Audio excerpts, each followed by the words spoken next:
परीची चपकेड़े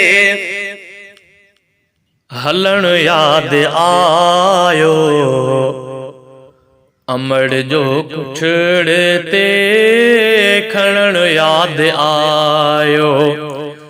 वरीची चपकेड़े हलण याद आयो। अमड़ जो कुछड़ ते खणण याद आयो। अमड़ जो कुछड़ ते खणण याद आयो। कंदे पंध थाबो अदा जीअं खाद में। कंदे पंध थाबो अदा जीअं खाद में। अमड़ जो तरोड़ी पुॼण याद आयो। अमड़ जो कुछड़ ते खणण याद आयो। वरीची चपकेड़े हलण याद आयो। अमड़ जो कुछड़ ते खणण याद आयो। सिंगारे सवारे वरी प्यार माई।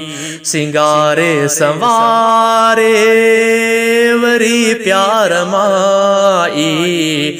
हथन खे तमुंजे चुमण याद आयो। अमड़ जो कुछड़ ते खणण याद आयो। वरीची चपकेड़े हलण याद आयो। अमड़ जो कुछड़ ते खणण याद आयो। अमड़ ला इलाजूं बुधायूं के लोरियूं। अमड़ ला इलाजूं बुधायूं के लोरियूं। बुधी लोरियूं निंद्र करण याद आयो।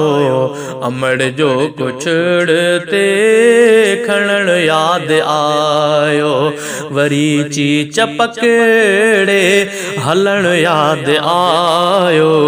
अमड़ जो कुछड़ ते खणण याद आयो।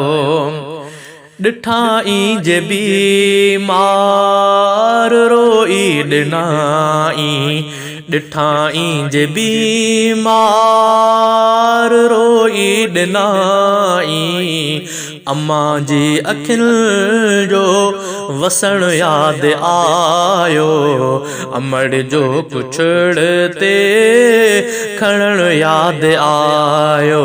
वरीची चपकेड़े हलण याद आयो।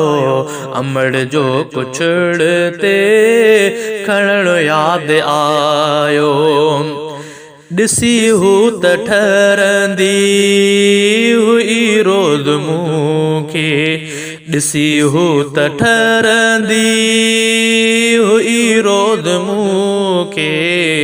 मिठी माउ जो अॼु ॾिसण याद आयो। अमड़ जो कुछड़ ते खणण याद आयो। वरीची चपकेड़े हलण याद आयो।